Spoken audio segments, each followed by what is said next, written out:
I do like to give my positives and my negatives. I think my positives for this is the shape and the structure of the bag, the fact that despite it being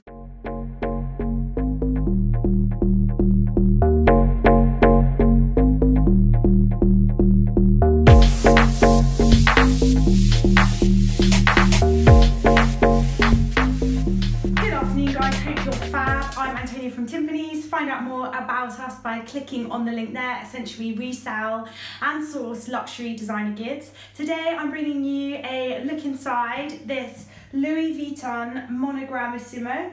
This is an absolutely spectacular limited edition piece, so watch along and let me know your thoughts by commenting. This was first seen in the fall winter of 2010 collection. This size is a GM, so it's 16 inches from here to here. It's in the alligator in gris, and then it's got the natural python, and it has gold hardware. So I was reading on Purse Forum, and I'm sure there's a few other Purse Forum addicts out there, that at around that time, so in around 2010, Louis Vuitton were feeling that there was a lot of their monogram canvas out there on the market, and they wanted to appeal to a more high-end luxury shopper. So they brought out a lot of bags that were combining the notoriety of the monogram with these really exquisite and rare luxury skins, just to elevate the feel of their monogram pieces. You may well have had the chance to watch my interview with Ahor, who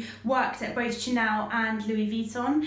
If you haven't, you can just click the link there and I'll link to it. But essentially she was saying that the canvas is the most hard-wearing material. She'd seen ladies whose grandmothers had passed on their bags down to their granddaughters, and they just really stood the test of time. So that is one of the real benefits to this canvas, and then combining it with the luxuriousness of these different skins really does just make this bag quite exquisite. There were very few of these made, so it is a very limited edition piece. I'm going to open it up now and we can have a little look inside, and you can see that it is actually a really practical piece as well. So it opens by just squeezing this gold clasp here, and that opens like so.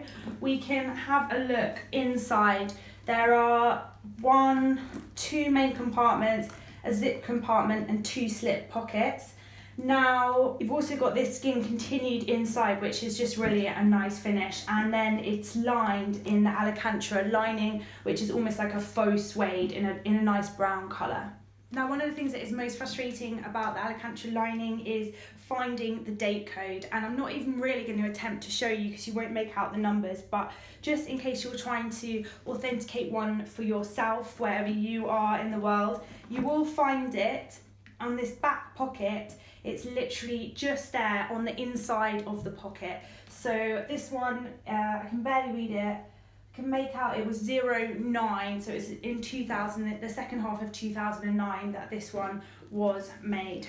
Now, I think in terms of wearing a bag like this, it is quite a formal piece. It is very structured, so I'd be tempted to pair it with something a bit more casual, potentially even something like a denim jacket.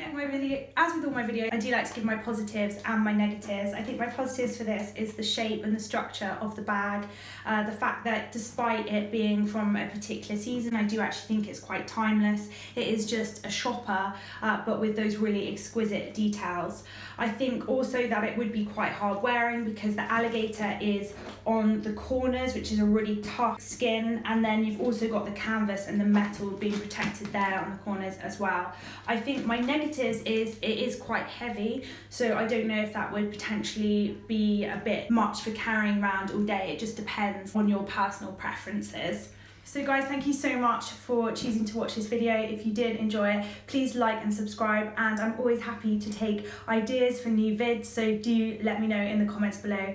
Other than that, I wish you a wonderful and safe week, and I'll be back here same time next Saturday. Bye!